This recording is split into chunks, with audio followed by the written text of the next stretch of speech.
तो वहीं इस बीच एक और बड़ी खबर आपको बता देते हैं। दरअसल अजमेर दरगाह के सैयद सरवर चिश्ती का एक बड़ा बयान सामने आया। ना हम बटेंगे ना हम कटेंगे, सरवर चिश्ती की ओर से ये कहा गया है। जयपुर में तहफ्फुज औकाफ कॉन्फ्रेंस में ये बयान दिया गया है। अजमेर दरगाह के सैयद सरवर चिश्ती ने कहा कि सरफरोशी की तमन्ना अब हमारे दिल में है, देखना है जोर कितना बाजुए कातिल में है। ना हम बटेंगे ना हम कटेंगे, तुम एक ईंट तो हिलाकर दिखाओ औकाफ की, हम सड़कों पर ना आ जाए तो हमसे बोलना।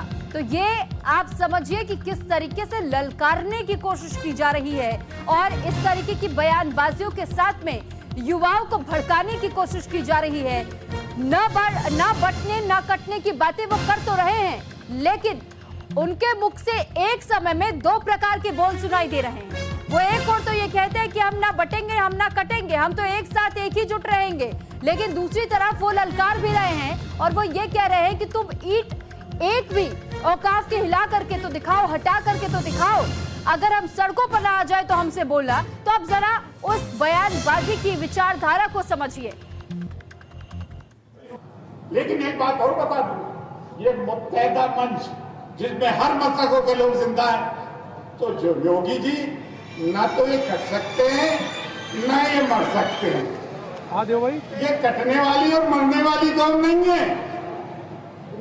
जो बटेगा वो कटेगा, ना हम बटे में हैं ना हम कटेंगे।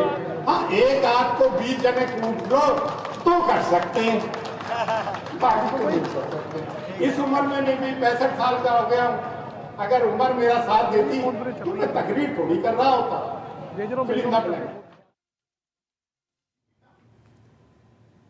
तो सुना आपने कि किस तरीके से अपनी उम्र का तकाजा भी वो गिनाते हुए नजर आए कि अगर 65 साल की उम्र ना होती तो आज हम भी सिर्फ वक्तव्य ना रख रहे होते। यानी ये खुले तौर पर वो चुनौती दे रहे हैं और ये मानसिकता हम आपको बता रहे कि अजमेर शरीफ दरगाह के चिश्ती की बातें हैं, बयानबाजियां हैं। और आपने इससे पहले तौकीर रजा को भी सुना। तो कैसे दोनों ही शख्सियतों ने कैसे इस मंच का सहारा लिया लोगों को भड़काने के लिए, लोगों के बीच नफरत का जहर घोलने के लिए।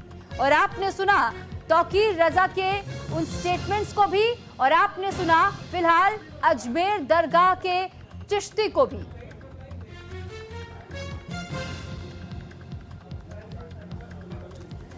बातों ही बातों में, इशारों ही इशारों में ये कहते हुए सुनाई दिए कि छेड़िए मत, क्योंकि अब तक हम शांत हैं, लेकिन जरूरत पड़ी तो सड़कों पर भी उतर सकते हैं और इसके बाद शायद आपकी रूह कांप जाए। तो आपने उस बयान को सुना है और उस मानसिकता को भी समझा है कि किस तरह युवाओं को बरगलाने की कोशिश, उनका ब्रेन वॉश करने की कोशिश, उन्हें भड़काने की कोशिश, उनके मन में नफरती जहर घोलने की कोशिश की जा रही है।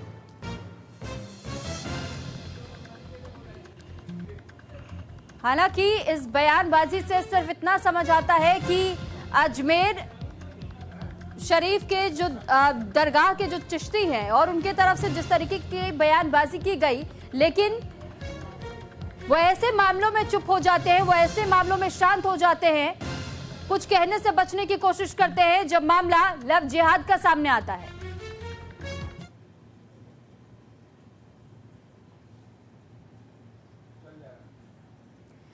और इसी के साथ